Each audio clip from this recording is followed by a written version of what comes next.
इस वीडियो में हम एवरेज फाइंड करेंगे सी और सी प्लस प्लस दोनों लैंग्वेजेस में। तो सबसे पहले हमें पता होना चाहिए कि एवरेज हम कैसे फाइंड करते हैं। फर्ज करें ये हमारे पास कुछ नंबर्स हैं, इन नंबर्स को हम प्लस करेंगे, जो जवाब आएगा उसको टोटल नंबर ऑफ एलिमेंट से हम डिवाइड कर देंगे, तो जो आंसर आएगा वो एवरेज कहलाएगी। इन तमाम एलिमेंट्स को प्लस करके हमारे पास आंसर आया 15। तो टोटल नंबर ऑफ एलिमेंट्स कितने हैं? 1 2 3 4 और 5।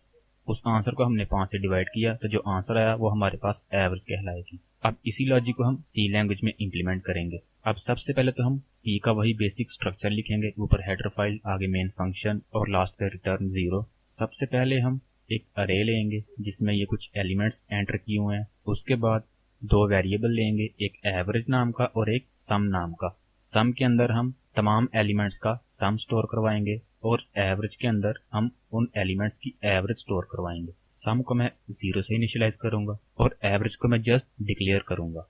अब लूप चलाने के लिए मैं एक आई नाम का वेरिएबल लूंगा। इस वेरिएबल को आप ऊपर वाली लाइन में भी डिक्लेयर कर सकते हैं, लेकिन मैंने सेपरेट लाइन में इसे डिक्लेयर किया ताकि आपको बेहतर समझ आ सके। उसके बाद मैं लूप चलाऊंगा। लूप मैं 0 से लेके 4 तक चलाऊंगा। अब यहाँ पर मैंने लेस देन 5 लिखा है। लेस देन 5 से मुराद है 4 तक चलेगा, 5th लूप पे आके ये ब्रेक हो जाएगा, क्योंकि 0 से लेके 4 तक हमारे पास 5 आइटरेशंस पूरी हो जाएंगी। अब इन तमाम एलिमेंट्स का हम सम कैसे करेंगे उसका लॉजिक ये आपके सामने रहा। अब इस लॉजिक की मदद से तमाम एलिमेंट्स को सम कर दिया जाएगा। अगर आपको इस लाइन की समझ नहीं है कि किस तरह से ये लाइन काम कर रही है और तमाम एलिमेंट्स को सम कर रही है, तो आप मेरी पिछली वीडियो देख सकते हैं जिसका लिंक मैंने डिस्क्रिप्शन में दे दिया है। उसमें मैंने कंप्लीट इस लाइन की वर्किंग के बारे में बताया है स्टेप बाय स्टेप। तो जब ये सम हमारे पास आ जाएगा तो उस सम को हम 5 से डिवाइड कर लेंगे, क्योंकि हमारे पास टोटल नंबर ऑफ एलिमेंट्स 5 हैं और एवरेज वाले वेरिएबल के अंदर इसका आंसर स्टोर हो जाएगा और उसी एवरेज के वेरिएबल को मैं स्क्रीन पर प्रिंट करवा लूंगा। तो इस तरह से आप किसी भी सेट ऑफ नंबर्स की एवरेज को फाइंड कर सकते हैं सी लैंग्वेज में। अब मैं इसी कोड को आपको कंपाइलर पर रन करके दिखाऊंगा और उसी कोड को सी प्लस प्लस लैंग्वेज में कन्वर्ट करके दिखाऊंगा। ये रहा वो कोड। ये सेम वही कोड है जो अभी मैंने आपको स्लाइड्स पर दिखाया है। अब इसको मैं रन करके आपको दिखा देता हूँ।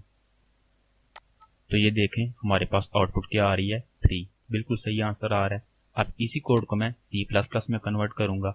अब इस कोड को मैं कॉपी करके C++ की फाइल में पेस्ट करूंगा और ऊपर मैं हेडर फाइल को stdio.h से चेंज करके iostream कर दूंगा और उसके नीचे यूजिंग नेमस्पेस std लिखूंगा और लास्ट पे जहां पर मैंने printf लिखा वहां पर मैं cout लिखूंगा। इस printf की स्टेटमेंट को मैं कमेंट आउट कर दूंगा और यहां पर मैं cout लिखूंगा।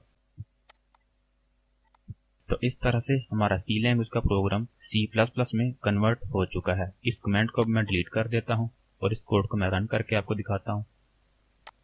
तो आप देख सकते हैं कि सेम वही आउटपुट आ रही है C++ के कोड में भी।